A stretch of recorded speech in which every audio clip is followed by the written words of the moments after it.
It's time for us to focus on the impact of artificial intelligence on journalism in Nigeria. Now, the rapid advancement of AI technologies is transforming various sectors globally, and journalism is no exception. And to begin, AI is being integrated into journalism in various and numerous forms, from automating news production to personalizing content for readers. However, with these advancements come, significant challenges and opportunities as well. Yes, indeed. Today, we'll explore the challenges and prospects of AI in Nigerian journalism. To help us understand this dynamic topic, we have a distinguished panel of veteran journalists in the studio with us. Joining us are, of course, broadcast veteran Bimbo Oloyede and AI enthusiast and marketing specialist Nkasiobi Chukwu. You're welcome. Good to have you. A round of applause for I just wanted to say that before we start, I'm a bit nervous to be in your presence. Yes, we are. You can see me reading. You would understand why, of course, wouldn't you? To have her in the studio here is like a piece of my childhood come true. And welcome, madam. Thank you very You're important much. too. Welcome. Yeah, you're welcome. If you say it that way, I will believe you. When I should be nervous too. No, you shouldn't. When I walked into the makeup room, I said, "This is your." When I think of myself at 70, you're on my mood board. Exactly what I would look like. It's exactly what I told her. So welcome. Guys. Thank you. Thank you very much. So much. I want to start by asking you, ma'am, Ms. Oloyede, should we be scared as journalists that AI is being infused into our profession? Because anytime we have these dynamic shifts, we always have this bout of fear. It happened with the typewriter. It happened with newspapers. It happened with television for a minute. And then now AI, the infusion of AI into our jobs as journalists. Should we be scared? I don't think so, frankly, because I really don't believe that machines can really take over human beings. I think we should be more excited than scared, because I think there are many interesting propositions, many interesting options, many challenging ways of increasing our output, of making our content more interesting, even of delivery.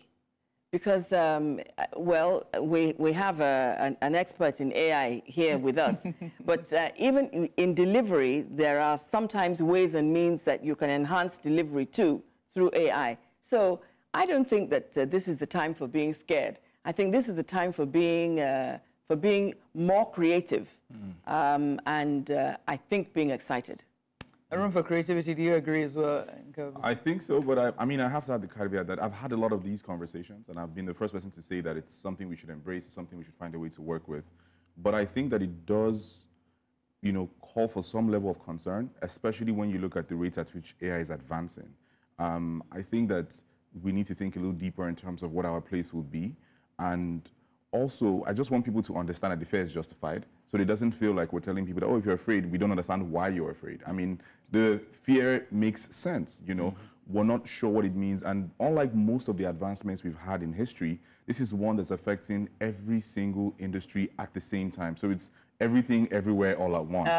So exactly. And that has a way of really making it feel like, the ground is being moved from under our feet. Yes. So I think that in terms of creativity, there's a lot we can do, but just look at the advancement we've had, say, for example, with video generation.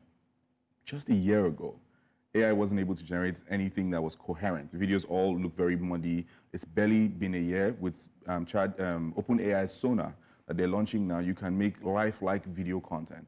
In terms of how much it can interpret, how much it can process, it's a lot.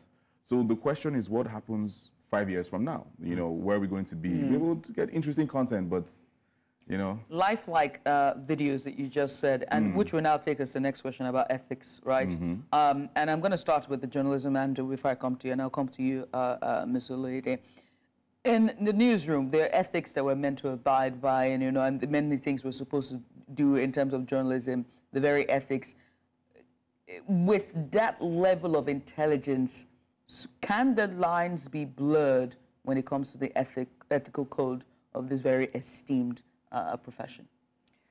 The truth is, yes, the lines can be blurred, but at the same time, we are aware that there are several apps for fact-checking and things like that, there are apps that can filter the information that will help us to understand whether this is right, whether it's original, whether it's correct, or whether it is fake. I understand what is being said when we talk about fear, and you can really relate that fear to this aspect of doing things the ethical way. But I think at the end of the day, we probably have to look inwards and take a decision as to how we want to approach the work that we're doing, and what results we want to come out with. Because I don't imagine that an entire newsroom will sit down and say, hey guys, you know what, today let's mislead the public. You understand? Yeah. So there's information, and there's a way in which the information should be shared, should be disseminated, and there are ways to check that what we're doing is right. Nkasiobi, earlier on you were talking about the app, I forgot, Sonar AI, one where they can now make very realistic videos.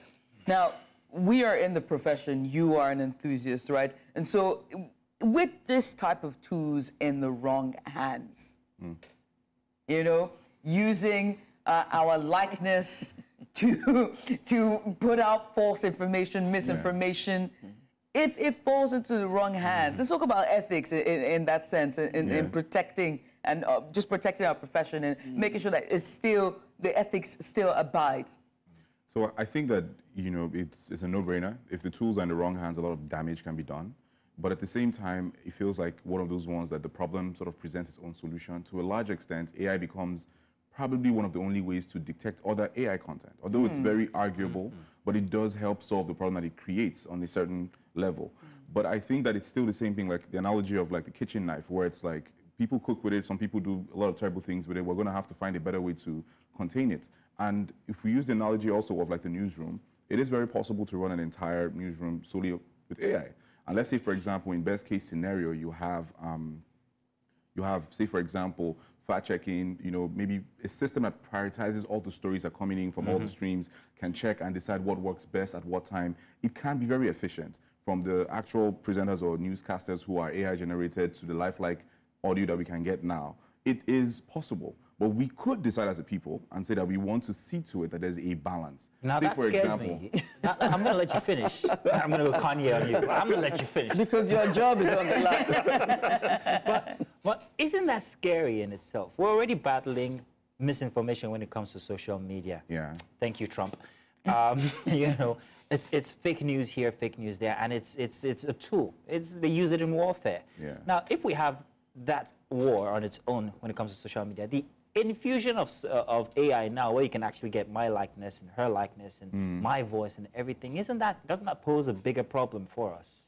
It depends on who you ask, you know. So if you told the person who ran the entire news station that on days when Max, you know, was sick, we can still have him go on air. No, I don't want that. I want to get paid at the end of the month for job work that I've done. I mean, they'll be like, sounds good to me. No, it doesn't. No, it doesn't. It just depends on who you ask. But I think that what could happen, and this is me just presenting some options, is that similar to what we did in, like, let me use the, what happened with radio and the influence of African or Nigerian music, because today we're celebrating it. But there was a time when a lot of our airways were cluttered with music from outside of Nigeria, essentially. You couldn't listen to anything that wasn't American. And then I think it was the NBC that said there was a 70-30 rule. I believe. Yeah. Yeah, so something like that. We could create a system that says, look, we understand how great this is, but we only want AI being used to this extent. So that way we can create some level of balance. The only challenge is that we can't say same for the rest of the world. And unfortunately, the AI is now like an arms race of sorts. So even if you try to take it slowly, everybody else is making so much advancement that it's almost like it's a competition. Yes, it's now FOMO, essentially. And that's a challenge in itself also. Mrs. Oloyede, do you agree with him? Do you think that we would have regulation that would perhaps maybe help us stem or at least just guide the use of AI? And how bad/good do you think this could be for our profession? I think it's a matter of choice. And, you know, every station has its own policy. Stations are set up to achieve different ends, let me put it that way. And so when it comes to regulation, I think that is actually where it will end. What is it that I want for my station? How far am I willing to go? How adventurous do I want to be? How much do I want to infuse personalities? How much do I want to infuse humanity into what I'm doing? That, I think, will determine the regulation in terms of, well, okay, let's take this percentage, we'll concentrate on AI and we'll give it this percentage, and the rest of us, you know, we'll work with this percentage. I think that just as there was regulation at the time when for instance, now when DSTV was being set up, there were conditions that there must be a certain percentage of made in Nigeria programs, you know, made in Nigeria content. So if we get to the point where AI has to be regulated on radio stations and TV stations, then I think, again, those conditions need to be set down. There should be rules. You talked about warfare, so there should be rules of engagement. But don't worry that the inflow of people into the profession will be lessened. I mean, industrialization comes with that when you have automation. And I think that's correct me if I'm wrong, AI is not automation, is it? It isn't, is it? It is. It's a very advanced So you're form of saying it. that we could simply plug it in and go to bed? To a large extent, depending. And sorry, just to piggyback off something she said, I think another thing to keep in mind is the type of AI or the application of AI. So say, for example, every time we say AI, everybody imagines generative AI, so which means images, videos, but there are also subtle applications, whether it's like, you know, vetting content or translation. So for example, we can have this show run, but in every country in the world, in sync at the same time, but in everybody's language. That's something that AI can do. That's beautiful. You know, that's great. Right. Now, I'm glad you're talking about the viewers, right? Because we have to bring in audience as well and how they perceive AI, right? Before we went on air, I was talking about, you know, the language and the voice of the news and the writing style as well. As Ms. Oloyede says, for every station in every newsroom and every the television station, whether radio or terrestrial, they have their own style, right? And they have their own niche. Do you see it becoming monotonous with AI?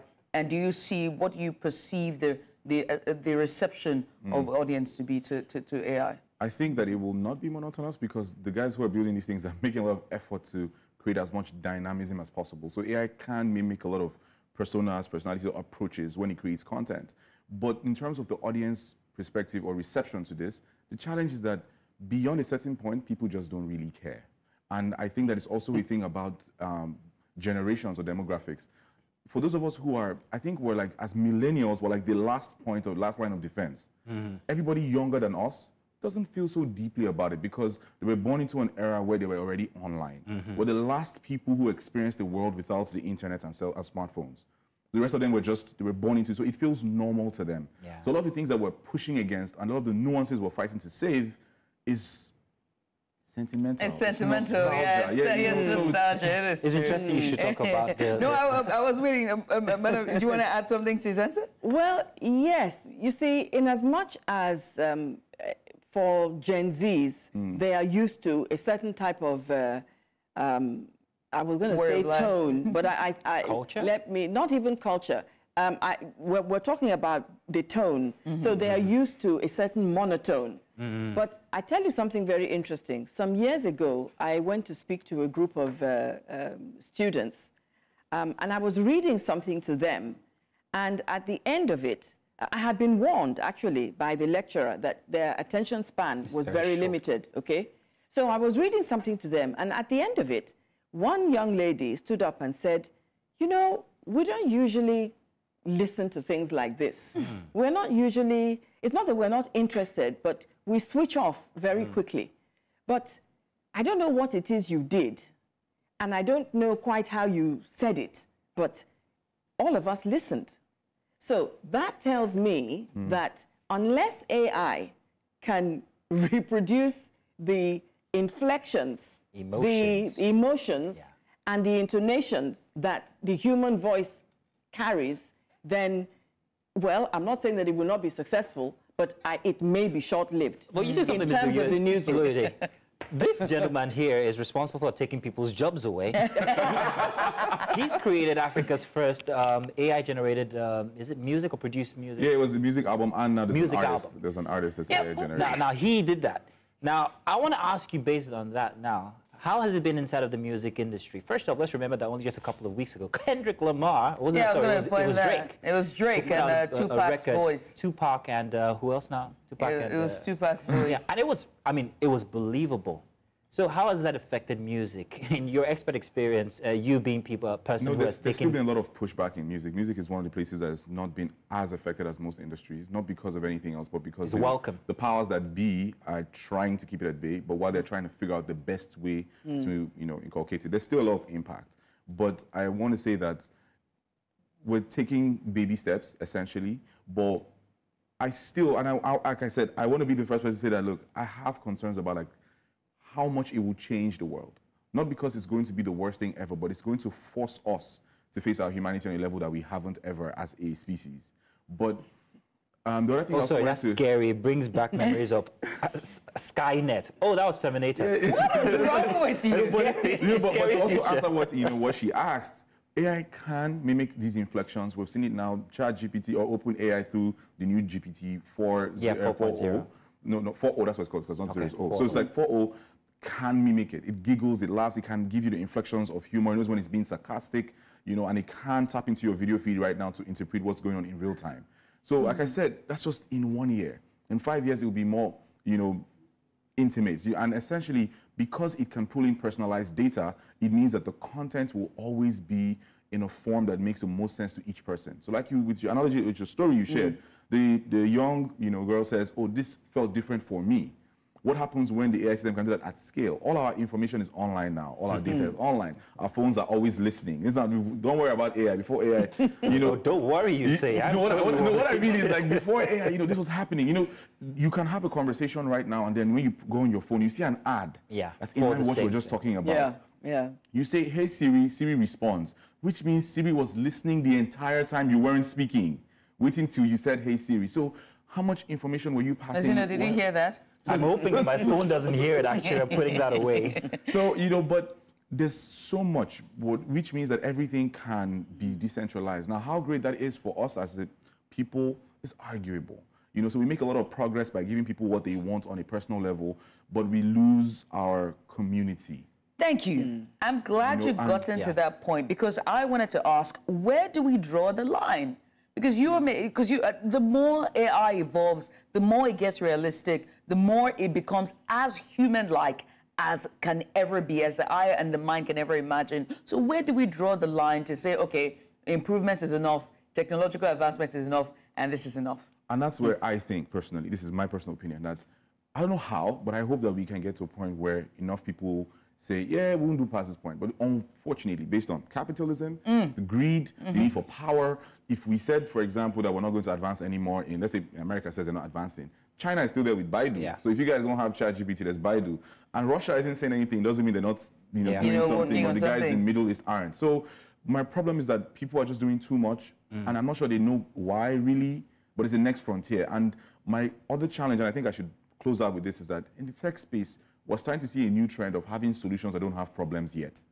Like same thing happened with the blockchain. You create a technology that is promising, but we're trying to figure out what it will then solve. We don't have a problem and then solve it. Yeah. We create a solution and then we're like, yeah, maybe it will be good for this. Okay, oops, no, it wasn't. So it's like, it's exhausting. Mr. Oloyede. Yes, you see me shaking my head. Exactly. You had so many gestures while he was talking there. Honestly, sometimes I think we could be over-ambitious and over-adventurous. Yeah. I cannot say that, science should not be explored. I can't say that we shouldn't move forward. But sometimes I wonder if the technology that is being utilized for this cannot be utilized for something else to solve a problem that exists, rather than, as you say, creating a solution for something that has not yet happened.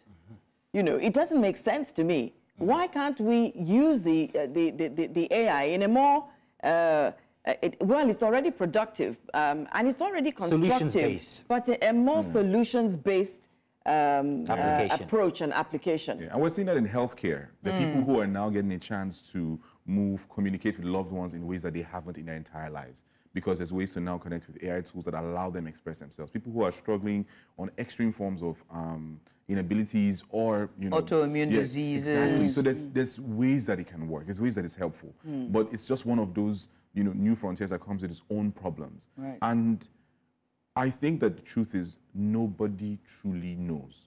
Not even the people developing the systems. We don't know just how far it would go. And unfortunately, history has shown us that you can't tell human beings to stop. They just, there's just something about us. The Tower of Babylon, isn't it? We just don't. The Tower of Babylon, isn't it? I think that is where the fear actually, that is where the fear comes in. The fact that it is known, but at the same time, it is an unknown entity. Yes. Nobody knows exactly how it's going to end and where it's going. Yeah, and I wanted to point out something, Judith. Did you notice just there, force of habits, Ms. Oloyede just took over the show when she turned to Nkasiobi and asked her the question. I was waiting until after second thought. It's okay, ma'am. It's all right. I was waiting we'll give you the show if you want. Let me ask you a question. There we go. Force of habit kicking in. Would AI do that? But very interestingly, I do not think AI has that sense of humor. I doubt that it'll be able to pick up the micro expressions in your character, your face, or your words, and deliver that kind of entertaining nuance to the news. Right.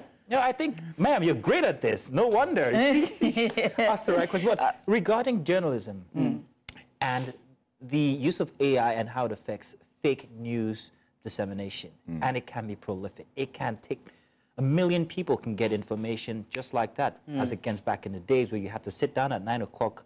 First of all, you have to wait for 4 o'clock for the TV stations to start and wait for 9 o'clock for, it was slow. But now it's the speed of light, speed of touch screen. How do you think, what fears there lie in regarding authenticity in the news when it comes to the use of AI? Well, I suppose that one actually should be very cautious and should be very wary. But as I did mention, there are fact-checking apps that people can utilize.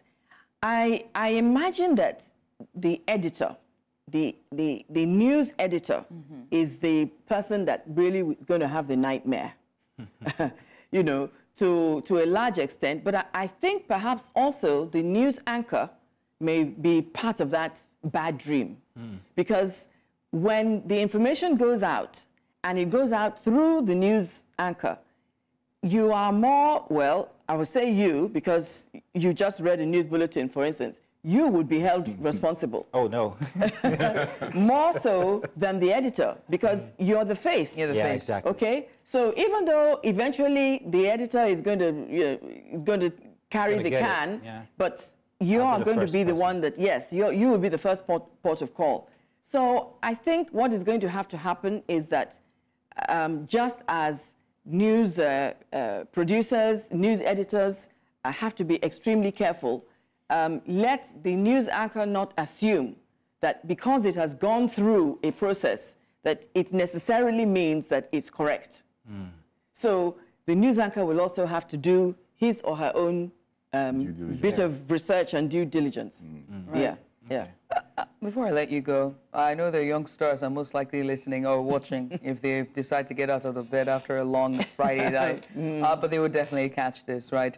Or if by chance someone stumbles on this video, what advice would you give a youngster who's who's seen the dream and it's right in front of them and they want to grasp it, but they're afraid that AI will take their jobs? Or better yet, they're not as smart as an AI. Are you talking as within the field of journalism, or you're talking generally? Oh, yes, in the field of journalism. In the field of journalism. I think that if you have the right degree of passion, I don't think AI is going to stop you. If you're passionate, if you're interested, and you are in it for the long haul, not just to get out what you can make out of it, momentarily, then I don't think AI would be your issue. Nkasi, what jobs are you taking next? Are you planning on AI for journalists? This is, I feel like I'm the good guy that's being painted as a bad guy. My makes it look like I'm Lex Luthor. Meanwhile, I'm Tony Stark. It's not, it depends what tower you're looking down from. I'm gonna say this as a piece of advice to show that I'm the good guy once again. So when we ask the question about the problem with AI in the newsroom and the challenges we can have, I will point out one challenge we should look out for that nobody's thinking about, which is not fake content and news that is AI generated, but it's real content that is overly personalized to create bias. It's something that's already been going on for a while with social media. In the age that we're in now, everything is being personalized. Experiences, whether you're trying to watch a movie on one of the visual streaming platforms, they try to curate content to what you would enjoy. Yeah. So the same vein, we've had that with social platforms who the algorithms have a way of feeding you more of what it is they think you want to see. So the world feels bigger to you, or in some cases smaller, depending on what they need. Isn't that making us zombies if we're all being tailored? And it's also scary because of on a top level, it's just interesting. It's engaging. It keeps everybody hooked. You have short attention span. You see things you want, you stick around longer. Yeah. But now the challenge is that if I was trying to push a narrative that wasn't very true, all I have to do is feed you a lot of clips of people saying the same thing, so you feel like it's a public opinion and it shapes your perception. And that's tiring. That's why when you go on IG, for example, it's the same things we see. The algorithm knows what you're seeing. So once there's conversations about a certain topic and you watch one video, 2 videos, you get blasted with that. So if you had fears around, I don't know, maybe let's say there was a small case of the Ebola virus somewhere, and then you watch that. It's not healthy that you then see 60 news stories in back to back about it. Like, that's just going to affect that bias. Exactly, but it's not necessarily how bad the situation is, but it can come across as that. And that fuels a lot of bias, a lot of misinformation, not because it's a lie, but it's a certain weird type of truth. Imbalanced. So exactly, and then when you now fact check, you'll be like, yes, it's true. But it's not AI generated. There are other sides. But however, it's shaping your mind in a way that's not right, and that bothers me. I absolutely love this conversation. I do. Do we have more time? No, we don't. But thank you so much for sharing your insights in this, critical, topic. Once again, many thanks. It's very clear that while AI presents, some very significant, opportunities and prospects for us, there's a lot of challenges, and it must be clearly considered, and all stakeholders must be at the table to straighten out all the details. Many thanks again. Thank you very much, Maya. Thank you. So excited that you're here. I'm glad to be here. It's fine. I'm leaving anyways.